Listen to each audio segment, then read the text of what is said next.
Paz do Senhor a todos. Pode se assentar, queridos.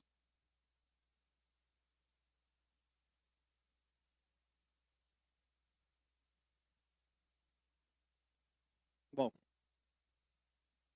vou começar dizendo que eu não tenho a Andréia nos meus contatos. A gente não conversou essa semana. Mas que o tema da mensagem de hoje é: por quê e por quem fazemos? Por quê e por quem fazemos? Está lá o texto base que eu quero usar. Está no livro de Lucas, capítulo 9. Nós vamos trabalhar aqui do versículo 1 ao 6. Lucas, capítulo 9, do verso 1 ao 6. Amém? Havendo Jesus convocado os 12, concedeu-lhes poder e completa autoridade para expulsar todos os demônios, assim como para realizarem curas. Tem alguém com a sua Bíblia aí na versão Almeida, corrigida, revista? Está escrito aí, convocado os 12 discípulos. No verso 1 aí. Amém? Então tá. Eu vou continuar aqui na King James, mas Jesus convocou os 12 discípulos. Concedeu-lhes poder e completa autoridade para expulsar todos os demônios, assim como para realizarem curas. Igualmente os enviou para proclamar o reino de Deus e curar os doentes. E lhes orientou: nada leveis convosco pelo caminho, nem bordão, nem mochila de viagem, nem pão, nem dinheiro, e nem mesmo uma túnica extra. Na casa em que entrardes, ali permanecei, até que chegue a hora da vossa saída.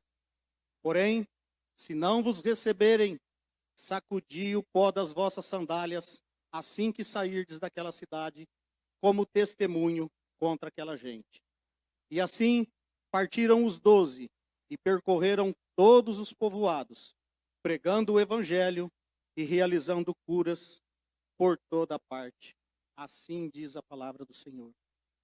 Senhor, meu Deus, meu Pai, mais uma vez eu estou aqui na tua casa, Senhor. Mais uma vez para trazer a palavra para a tua igreja, assim como o Senhor já tratou com essa palavra no meu coração, Pai. E a tua filha testificou aqui, Senhor. Então permitas apenas, Senhor, que a minha carne não estrague aquilo que o teu Espírito queira fazer essa noite, Pai. Que eu seja apenas usado como um vaso e transmita apenas a tua palavra, a tua mensagem, assim como o Senhor deseja que seja transmitida, Pai. É o que eu te peço em nome de Jesus. Amém. Amados, é importante dizer que, em primeiro lugar, eles foram convocados. Jesus convocou os 12 discípulos. Ele os chamou. E após ele convocar, ele chamar os discípulos, ele concedeu a eles poder e autoridade. Completa autoridade para expulsar todos os demônios e realizar cura. Jesus não simplesmente deu poder e autoridade para os discípulos. Ele compartilhou do seu poder e da sua autoridade para com eles.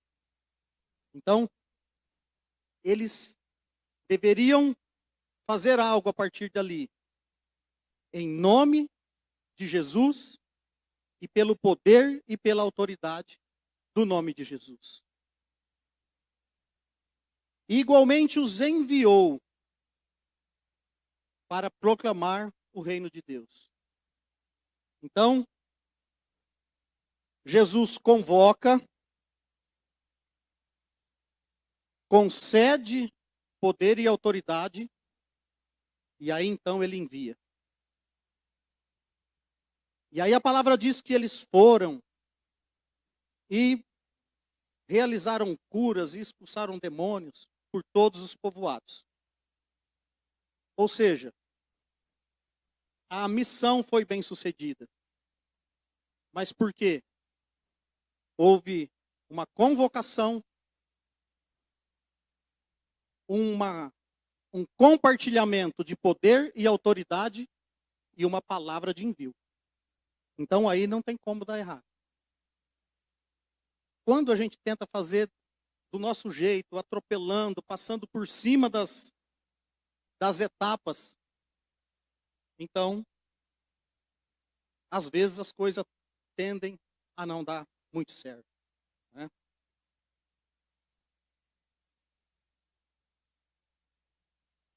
E o discípulo, a palavra discípulo, é aquele que aprende de quem lhe ensina algo.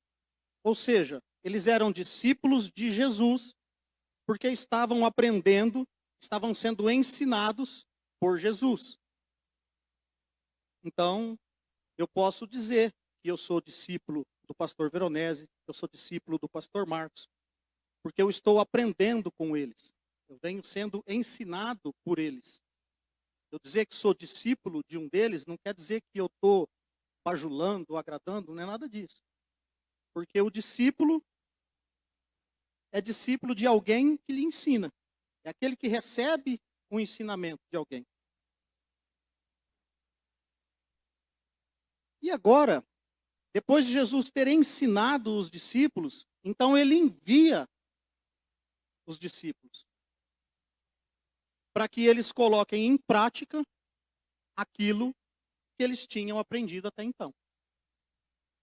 Né? Então, houve um chamado, um compartilhamento de poder e autoridade e um envio para colocar em prática aquilo que foi ensinado. Porque tudo que nos é ensinado, tudo que eu aprendo, tudo que você aprende, tem um único objetivo. Que isso melhore algo na minha vida e que eu possa usar isso para melhorar algo na vida de alguém. Porque não adianta nada a gente aprender e isso não fazer efeito na nossa vida e a gente não conseguir transmitir isso para a vida de alguém. Então, todo o ensinamento que nós recebemos, nós temos que ter em mente que é esse o objetivo. Isso precisa fazer uma melhora primeiro em mim. E depois eu preciso usar isso para melhorar a vida de outras pessoas. Porque senão vai ser inútil. Vai ser um ensinamento em vão. O que é melhor? Eu saber a Bíblia de cor, ficar recitando versículos, mas não pôr isso em prática. As pessoas não verem isso na minha vida, as pessoas não verem a Bíblia na minha vida, em mim. Ou talvez eu dar umas arranhadas aqui. Irmão, onde está essa tal passagem? Agora eu não sei.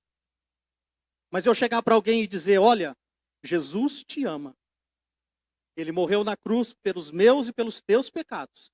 E ele tem algo para fazer na tua vida que vai tornar ela muito melhor do que o que você está vivendo hoje. O que é mais importante? Então, chegou a hora de Jesus colocar os discípulos para ver se eles tinham entendido aquilo que lhes foi ensinado.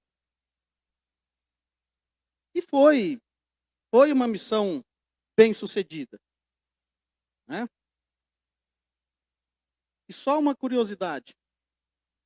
Eu falei que era importante que lá no verso 1 tem a versão que dizia que eram os discípulos, né? Porque no verso 10 vai dizer assim: entre mentes, ao regressarem os apóstolos, relataram a Jesus tudo quanto tinham realizado. Então, Eles foram convocados como discípulos e voltaram como apóstolos. Por quê? Apóstolo em grego significa enviados. Então foram enviados e a partir daí são apóstolos. Ó, pastor Marcos sorrindo, todo orgulhoso. Aprendeu alguma coisa. Hã? Apóstolo em grego significa enviados. Então, como foram enviados, a partir de agora são apóstolos. Mas não tem muito a ver com o que eu estou pregando.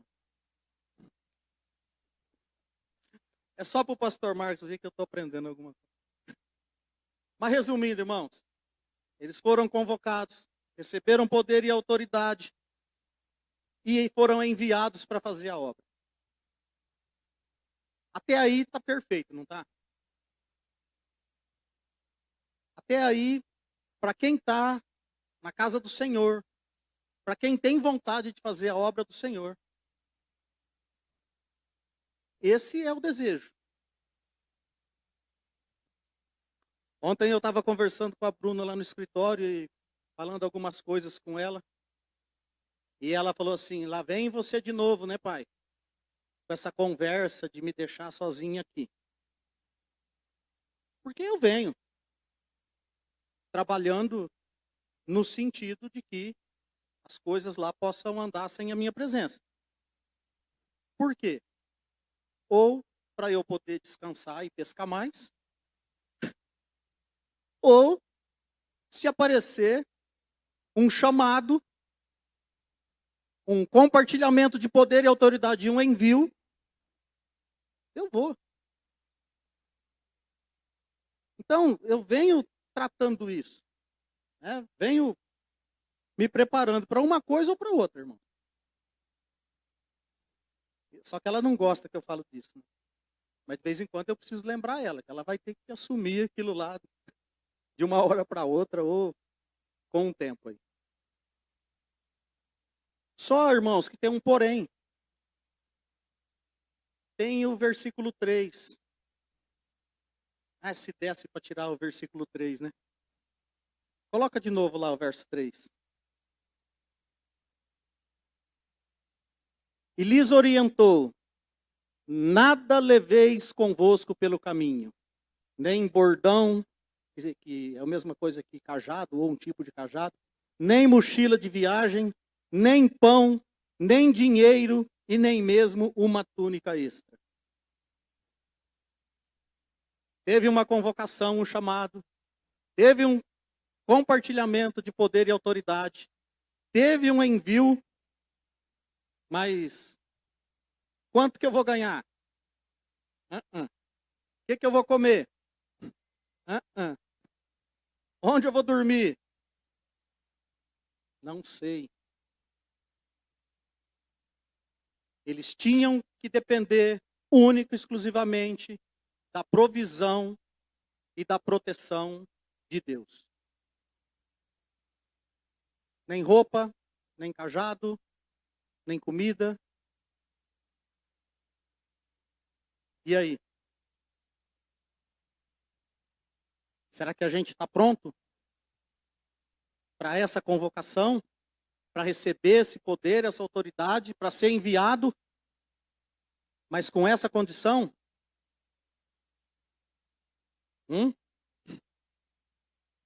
Eles receberam tudo isso, mas eles tinham que estar dependendo único e exclusivamente de Deus. Em Mateus, capítulo 10, do verso 1 a 15, tem, com algumas diferenças de colocações, mas é essa mesma passagem. E no verso 8 e 9 diz assim: curai enfermos, purificai leprosos, ressuscitai mortos, expulsai demônios. Graciosamente recebestes, graciosamente dai. Não vos provereis de ouro, nem prata ou cobre em vossos cinturões. Você lê lá Mateus 10, de 1 a 15. É essa mesma passagem. tem esses 2 versículos aqui mais específicos a respeito de que eles não deveriam levar e nem receber nada. Eles deveriam ficar, se chegar numa casa, for bem recebido, e ali, amém, fica ali. Se não, sai dali, abana a poeira dos pés e vai para outro lugar. Era essa a condição. Estavam com Jesus há um certo tempo, estavam aprendendo. Chegou a hora de ver se estavam prontos. Receberam poder e autoridade, mas tinha essa condição. Então,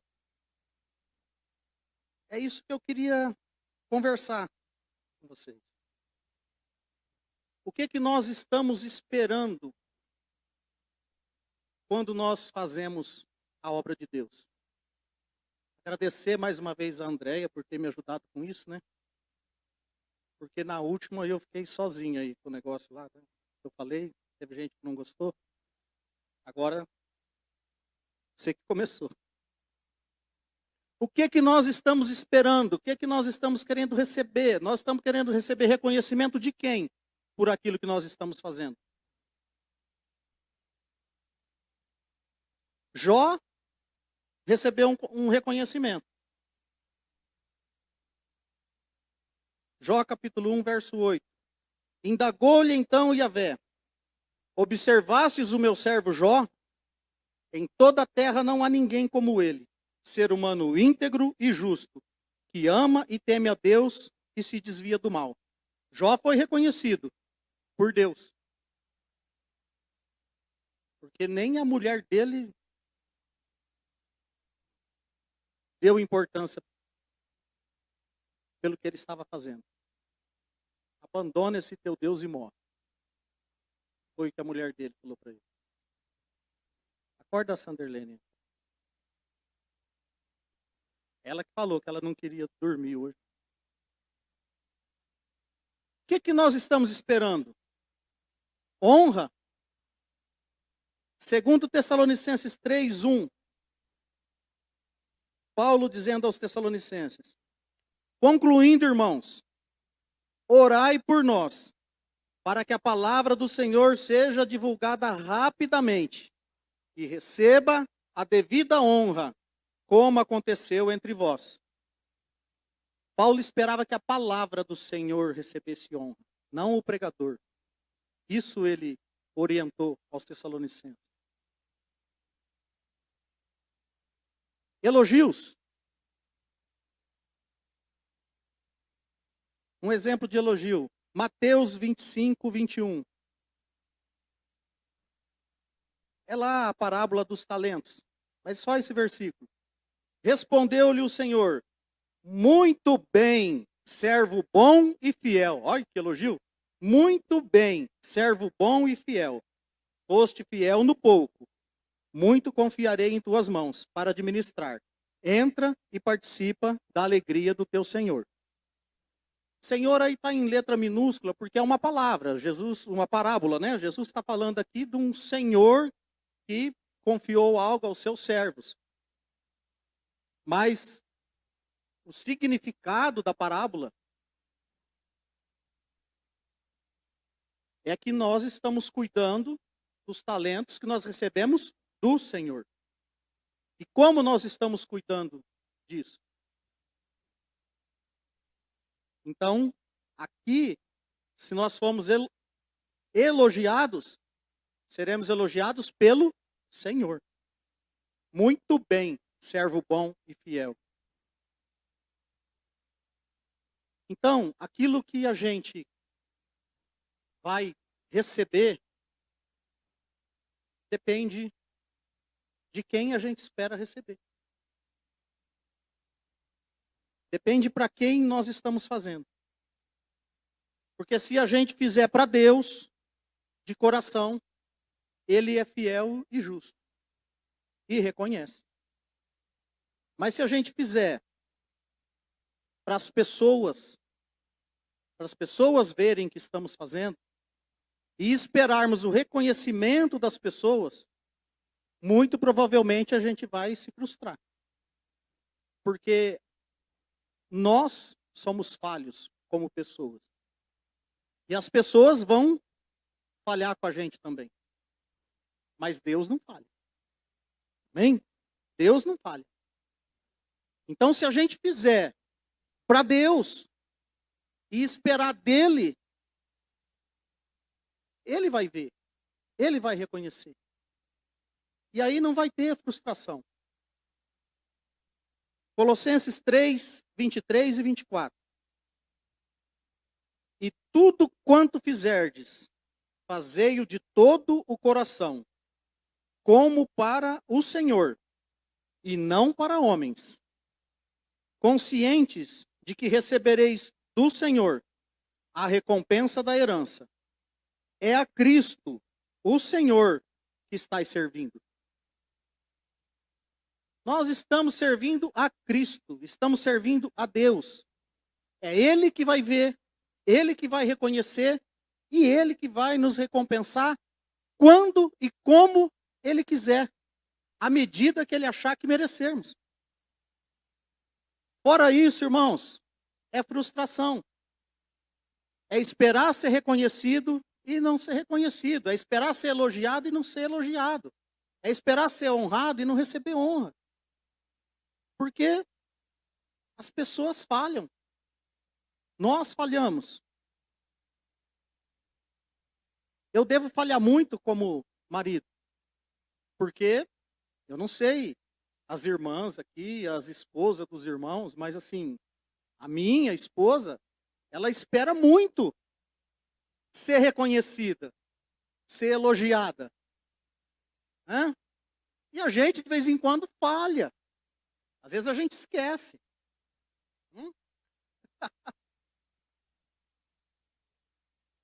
E aí ela pergunta. E aí, tô bonita hoje? Tá linda, amor. Maravilhosa. Mas ainda bem que ela pergunta, porque se não perguntar, mas e aí? Né? A gente foi na igreja, você não falou nada? Estava feia? Tá? Mas de vez em quando eu esqueço, eu só falho.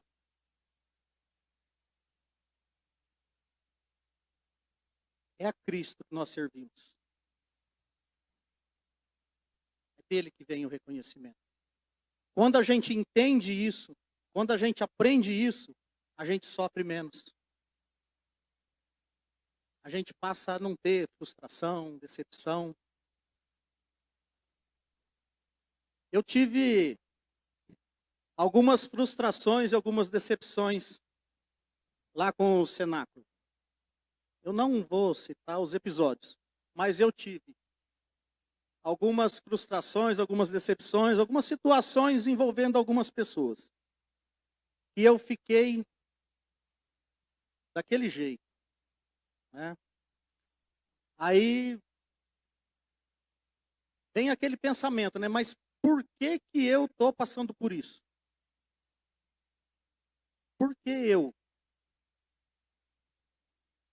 Só que aí chega um dia, um domingo. Foi bem na fase que eu estava daquele jeito mesmo, com algumas coisas que tinham acontecido. Mas aí um domingo, me liga o pastor Edivaldo lá da Igreja Nazarena. Irmão de Paula, eu vou fazer um batismo daqui uns 2, 3 meses. Mas eu preciso batizar uma moça hoje. Essa moça me procurou, ela quer batizar. E eu senti no coração que eu preciso batizar essa moça hoje. Tem como a gente usar o tanque lá do cenáculo? Que horas, pastor? A hora que você achar que dá certo, irmão. Tá, eu vou almoçar, eu vou para lá, demora um pouco para encher. Combinamos lá o horário. Aí o que eu imaginei? Ia chegar lá a moça para ser batizada com o pastor, alguns irmãos da igreja, né, alguém com violão. alguém da família da moça, e ia acontecer lá o batismo. Aí eu tô lá com a mangueirinha, não quis incomodar o Tião na folga dele, fui eu lá encher o tanque.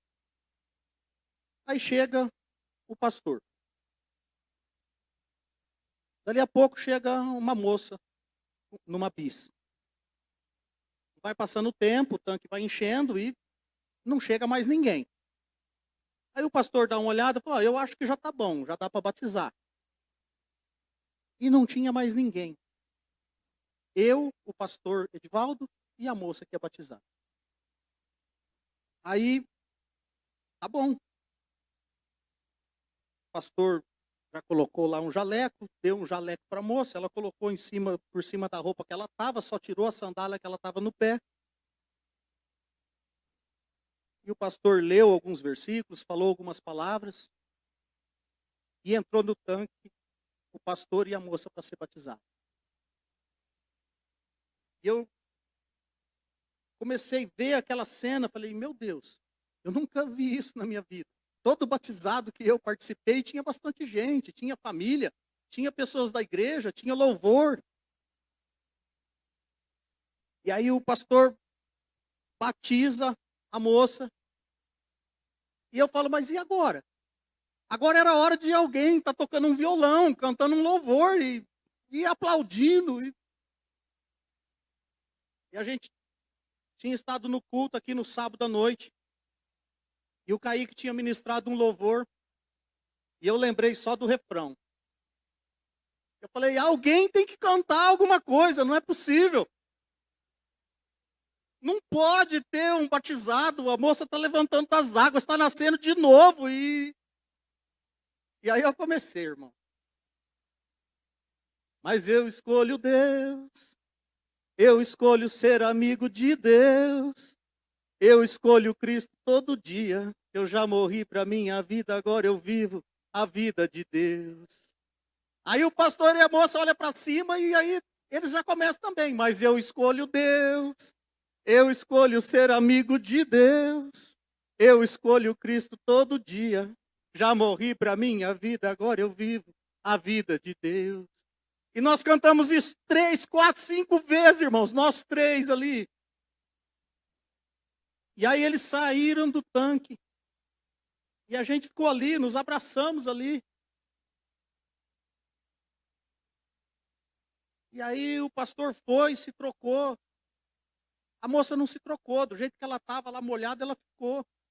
E aí a gente saiu para ir embora. E eu fiquei por último para fechar o portão. E aí a hora que eu peguei a pista, daí a pouco eu alcancei a moça na pista. Com o jaleco, ela nem tirou o jaleco. E eu fui andando atrás daquela moto. E vendo aquele jaleco balançando assim. Ela está aí. É por isso que eu estou passando, por tudo que eu passei. Tudo, irmãos. Tudo que eu passei foi recompensado a hora que eu vi aquela moça andando ali. Que renasceu, que nasceu de novo, que passou pelas águas. Uma vida nova. Eu participei de um momento singular, único na minha vida. Foi uma sensação extraordinária. Apesar de eu ter cantado, mas foi. Foi algo diferente, foi sobrenatural. Valeu a pena tudo o que eu tinha passado lá, que tinha me deixado meio bravo. Valeu a pena tudo, aquele momento. Ver aquele batismo, ver aquela moça. Parecia um anjo que ia na minha frente. Então eu entendi que tudo que eu tinha feito até aquele dia, aquilo ali era a recompensa. E o resto é o resto. A recompensa era aquilo ali. Eu ter aquela sensação, eu ver aquela cena, ter aquele sentimento. Eu entendi. Aquilo foi Deus me mostrando, olha, é isso aqui. É isso que vale a pena.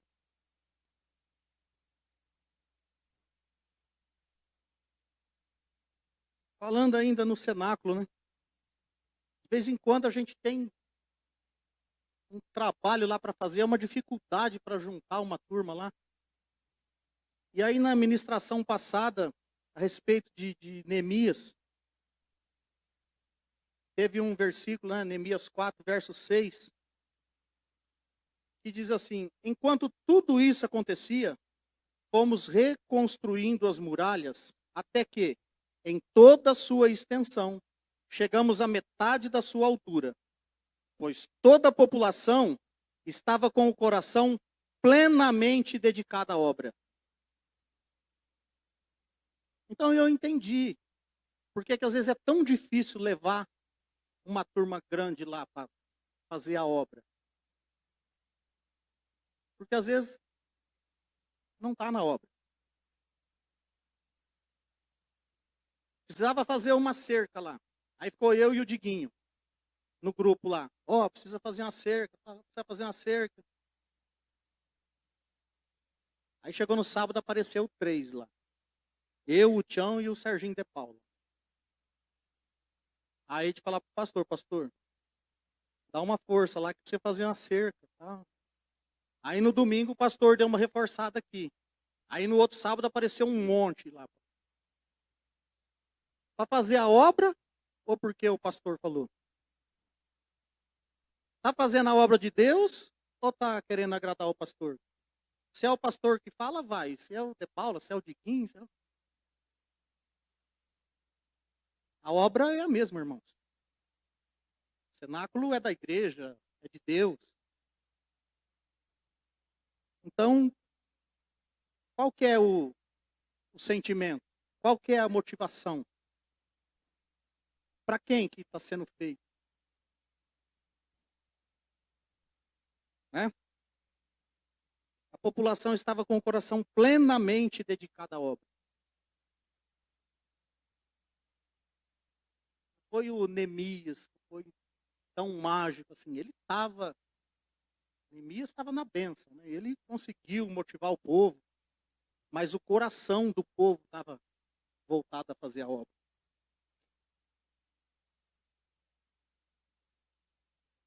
E é isso. A gente não pode realmente esperar muita coisa, né, das pessoas.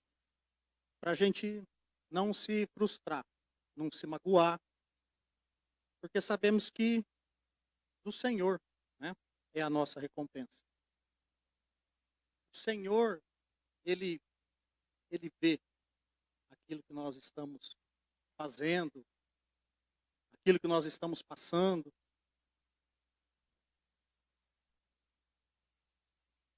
Primeiro João 2, verso 24 e 25, diz assim: quanto a vós outros, zelai para que aquilo que ouvistes desde o princípio permaneça em vossos corações.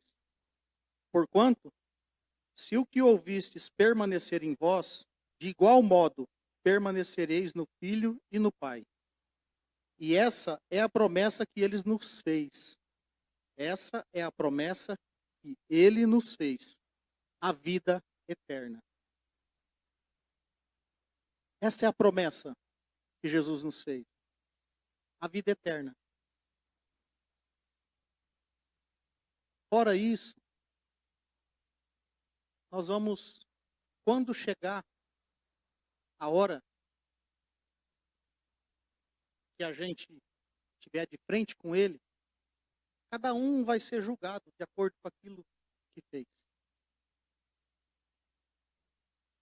Nesse corpo. Né? 2 Coríntios 10, 5 ou 5, 10. Nós vamos comparecer diante do tribunal de Cristo. E cada um vai ser julgado por aquilo que fez nesse corpo. Tanto para o bem como para o mal. Fora isso, a gente corre o risco de se frustrar, de se decepcionar, porque nós falhamos. As pessoas falham. Os homens falham. perfeito, é só Ele. Amém?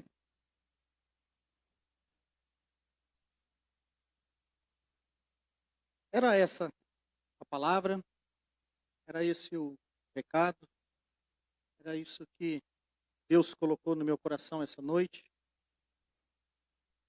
Que isso possa ser motivo de você meditar um pouco nisso. E essa palavra possa tratar um pouco com você. Porque quando a gente entende isso, algumas coisas ficam mais confortáveis para a gente. Fica mais fácil de aceitar e assimilar certas coisas. Então, se você quiser meditar um pouco nessa palavra, aceitar e receber essa palavra, eu creio que ela vai dar um alento aí para o teu coração esses dias. Amém? Era isso que eu tinha para passar para a igreja. Agradeço mais uma vez a oportunidade e a paciência.